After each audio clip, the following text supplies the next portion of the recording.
I know I'm getting old with these videos, just rambling, but it's the end of the year. I feel like in this case it's necessary. So, throughout the 12 months of this year, and I'm going to be talking about every single one, by the way, I couldn't have been in a more happier and more social place than in 2017. Because when I think of what started this sort of reborn age for Twiley X360, I have to look back specifically to BronyCon of 2016 and how much of a breath of fresh air that was compared to other years I've had. And that was largely due to my school life. By the way, do you know how much of a whiplash that BronyCon was compared to what happened in my sophomore year? My sophomore year, at least in the spring semester, is one of the worst years I've ever had in school, period. I went through my years of going there, and as far as I know, there's only one good thing that happened that year. But I don't even want to say it because it's just not worth talking about, and I want to let that semester go. Anyway, summer vacation started, and then I went to BronyCon. And after I came back from BronyCon, that wasn't it. Later, I met Element 4, Mia Cookie Crunch, and Melody Moonlight, just sort of on a whim. But here's when I get to 2017. Things start to get better around this time because at that point, I still had a quest to enter the analysis community. And if it wasn't for Toon Critic posting that video, I would have just kept on mindlessly going into the unsafe territory of trying to join them. Or cartoons, as some people would call him. But I do want to say this. Even if I did have an intention to join the analysis community, I did make good friends in it. Because when I first started chatting with two specific bronies, and I want to state that there's more to these bronies than just talking to AJ and Bright Idea on DeviantArt. I'm only talking about it here and talking about it first because it's very important to understand in the context of this year, at least for me. So, here we go. First off, I knew AJ and Bright Idea were nice people. I watched their videos over and over again from time to time because, they weren't as big as the other analyst, but still made a good impression. And AJ and Bright Idea, really, they were. They were some of my first introductions into the analysis community. And eventually, after I talked to them for a while, I met Heartsy Artsy on DeviantArt, Peacock, and then I got into a chat on Skype and I met Sega Sister, Takaro POV, and Moonlight Quill. I pretty much defined anyone in the Rift Cafe by having a door in there. And yes, I know that's not really a strong analogy to make, but it was very iconic for me, at least. And seeing these inspirations come into my life was just a wonderful thing I never expected. And then I also got subscriptions from people like Jessica Pedley and Artistic Passion and Misanthropony. It seemed like things were actually coming true. My dream for this fandom was coming true. I was finally joining my idols in a way. And they're everything I expected. They're just the nicest people I could have ran into. And with that, I still have it's just wonderful is all. Like, I never would have gotten here if it wasn't for anyone else that subscribed to my channel or watched my DeviantArt. And according to my YouTube subscription count, as the time I'm recording this video, I have 65 subscribers, or almost entirely to 100 subscribers. By the way, this isn't just something that like I was just dreaming of. I mean, I expected to get like maybe 10 or like maybe even 1 subscriber and that's it. But I get 65 and I never expected that. And by the way, I don't have as many hit videos to gain 65 subscribers. I literally just do not have that many hits on my channel to meet this count. But, you know, there's times like this where I am glad I don't understand the ways of the internet. But in a way, it's a miracle as well.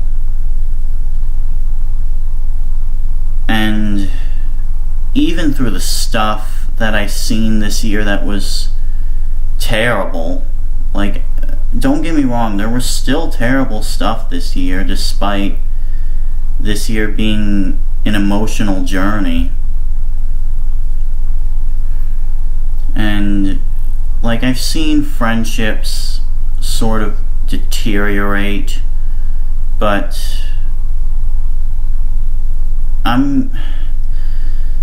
here's what I'm gonna say to those who just I want to help those broken friendships basically be repaired.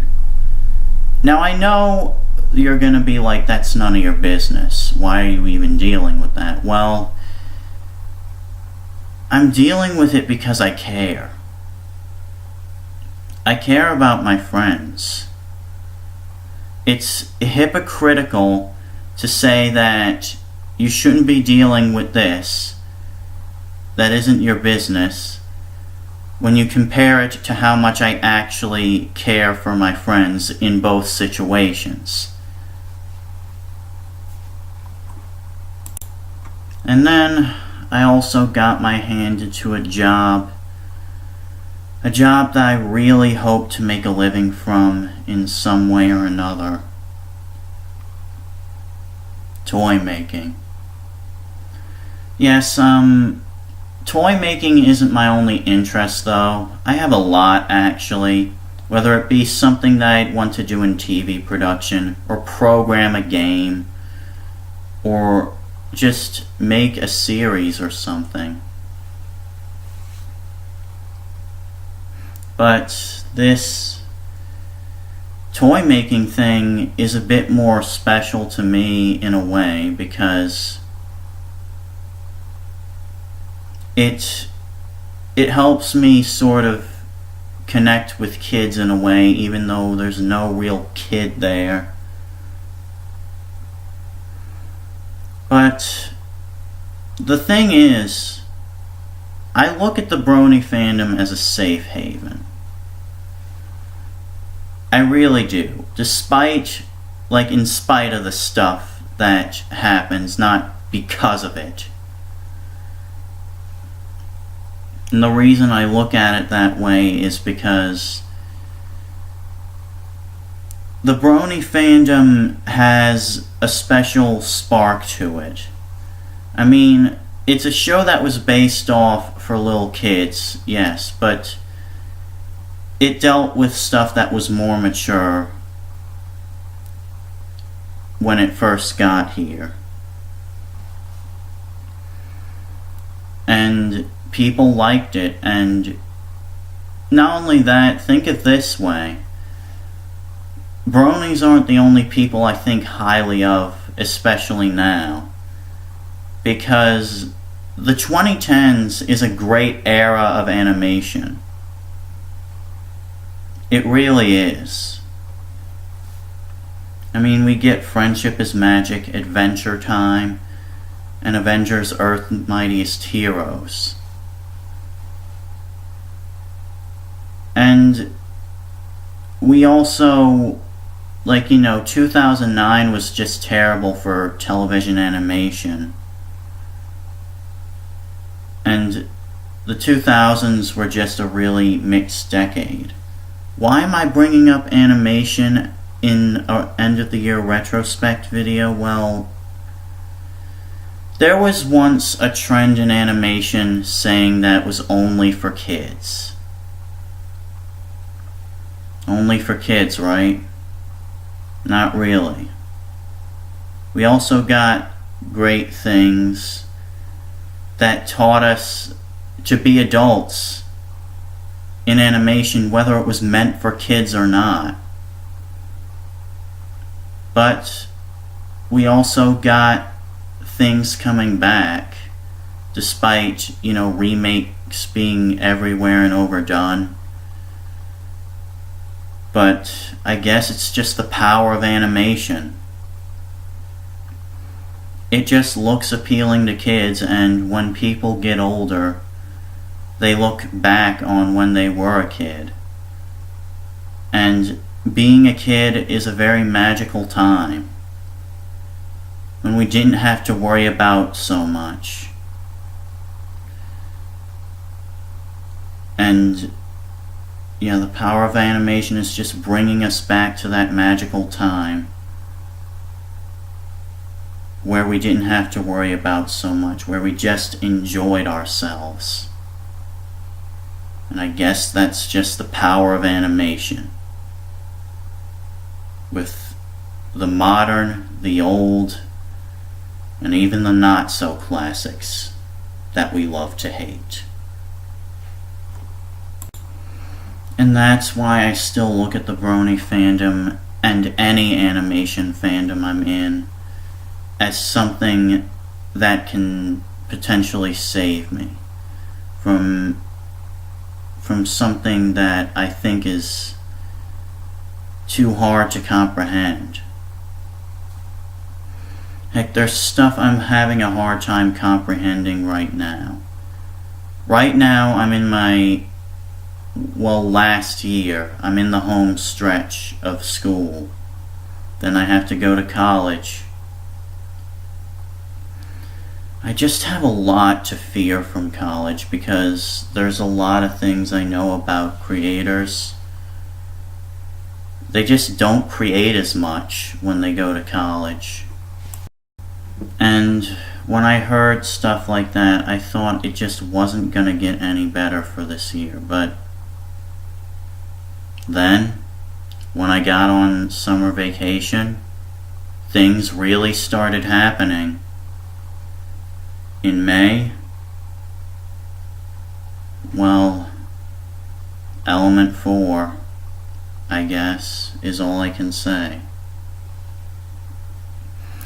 I'll bet you know what happened according to stuff, I guess. And if you know, you follow me on Skype. And then things get even better in June. June was the top month for Twiley X360. I mean, first off, let's look at it this way. I posted my... First off, we get a tidal wave of good episodes from MLP that really brought me to trust it again. And it's not that I'm not trusting MLP anymore, I just thought it was going through some sort of seasonal decline as the years went on. Like, it wasn't hard to notice. Like, think about it.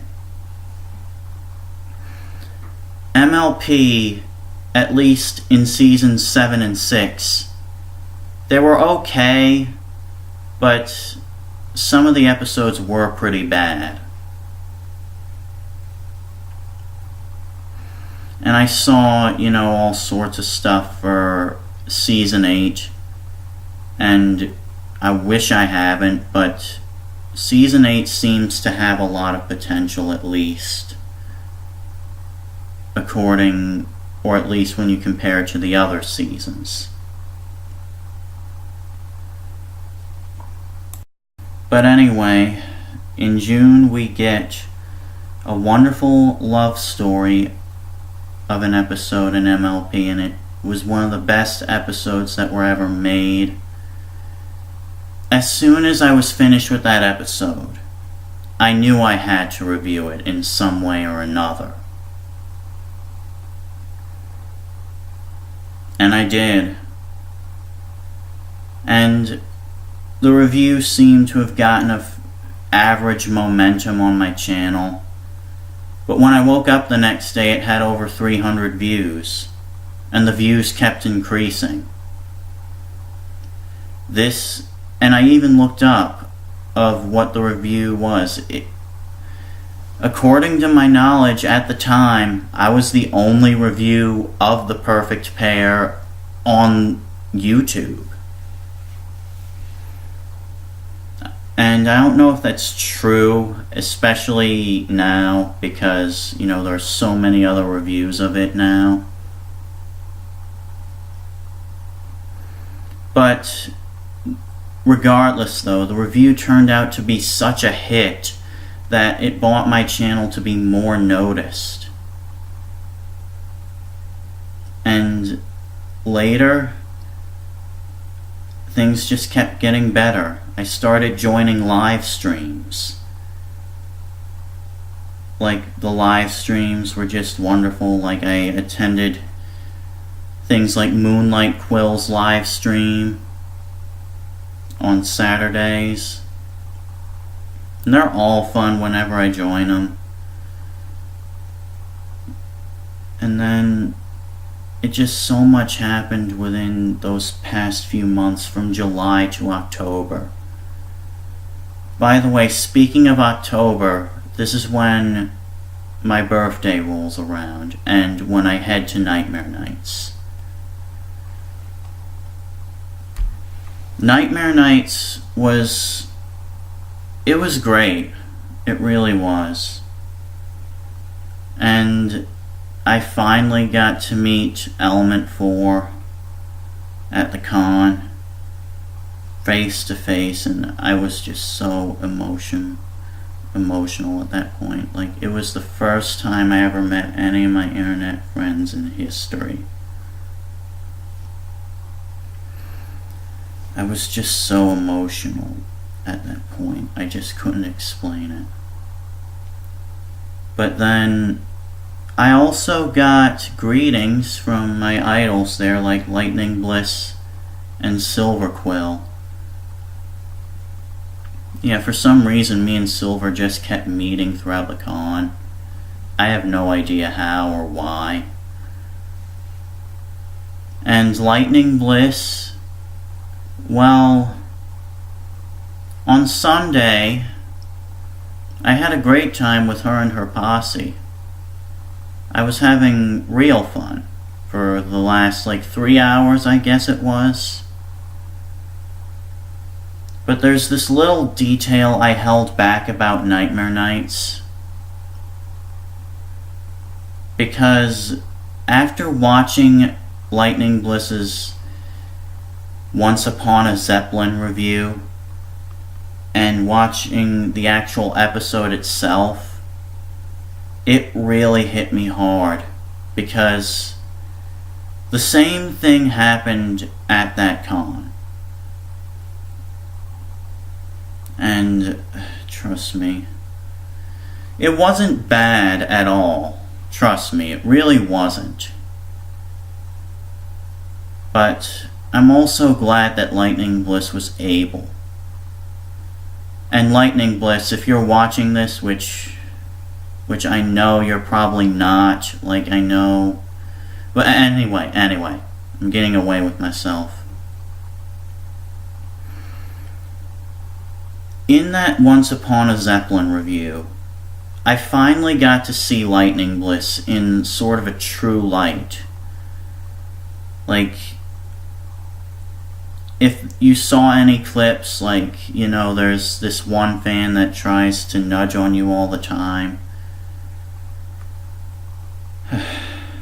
Trust me, I understand that. I really do. And I thought when I was, you know, told to get away, I thought I did something wrong. I thought I did. But the problem was, I didn't watch that review or the episode yet. That was my problem. Luckily, after at least a few minutes, I still had a great con. I was just afraid to encounter Lightning Bliss again is all. And then I watched that Once Upon a Zeppelin review. I saw Lightning Bliss explain herself with fans that just nudge all the time. But her struggles too. She was struggling with, you know, the Zeppelin hitting over her head. Which, mind you, is very deep symbolism, by the way. And Lightning Bliss, I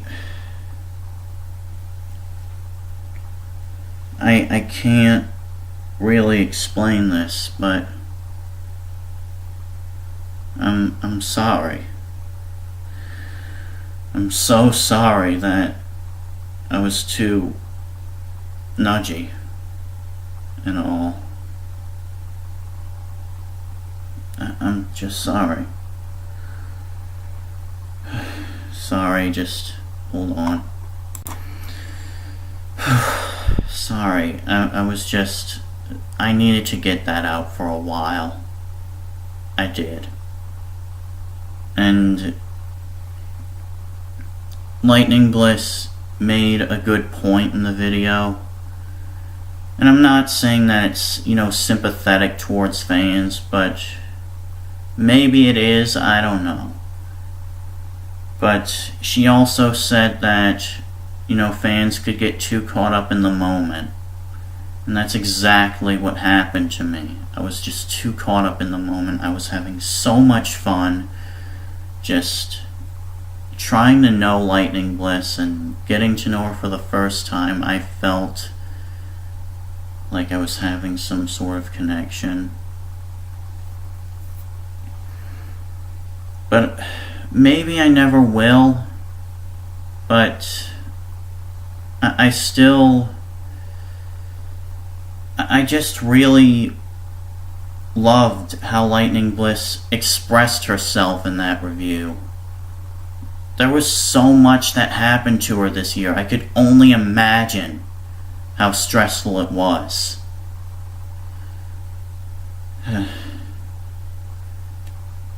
And it's just admirable of Lightning Bliss to do all this stuff and try to please people, but she also knows now that she can set herself the boundaries for herself.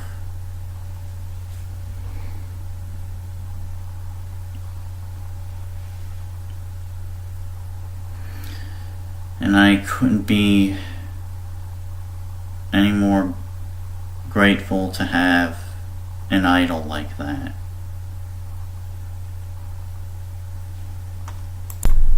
After watching that review, I felt something change in me. Something that was just too great to comprehend. I didn't know what it was, and I still don't, but whatever it is, it helped.